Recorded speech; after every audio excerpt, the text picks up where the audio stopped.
position. Janney cuts in deep, gives it back for Bourque. Whole screen of players. Score by Neely!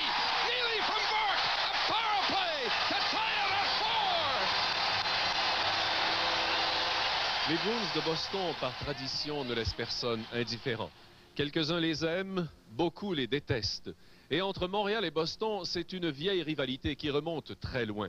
Aujourd'hui, elle est alimentée par les Bourque, Neely, Byers, Janney, Moog. À une certaine époque, c'était Bobby Orr, Phil Esposito, Wayne Cashman, Ken Hodge, Jerry Cheevers. Mais peu importe l'époque ou la décennie, entre les Canadiens et les Bruins, à chaque saison, c'est une guerre de tranchées qui, habituellement, se termine au printemps.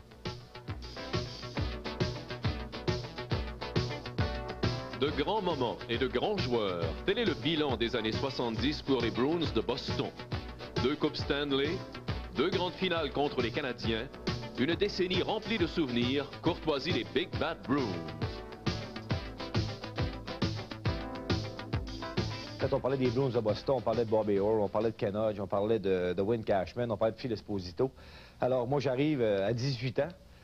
Au Boston Garden. Imaginez-vous comment j'étais impressionné. J'en avais des frissons partout à regarder ça. Et je me souviens, lors de ma première présence, j'avais été mettre en échec Bobby Orr. Imaginez-vous donc. C'est le petit cul de 18 ans qui arrive dans la Ligue nationale et qui joue contre Bobby Orr.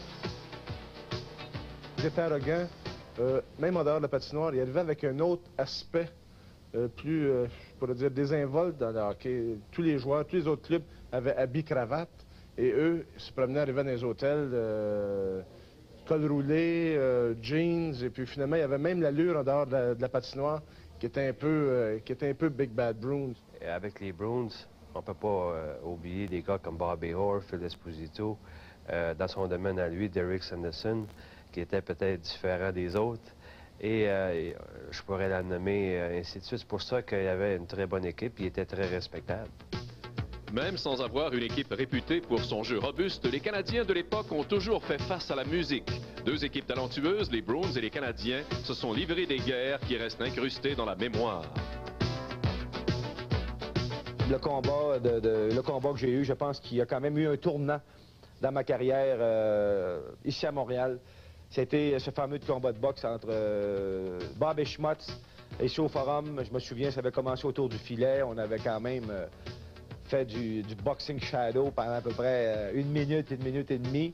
Et finalement, bien, ça avait parti. J'avais atteint la cible d'une foudroyante droite au visage de Bob et Schmutz. Je rencontre des gens encore qui m'en parlent de ce combat-là.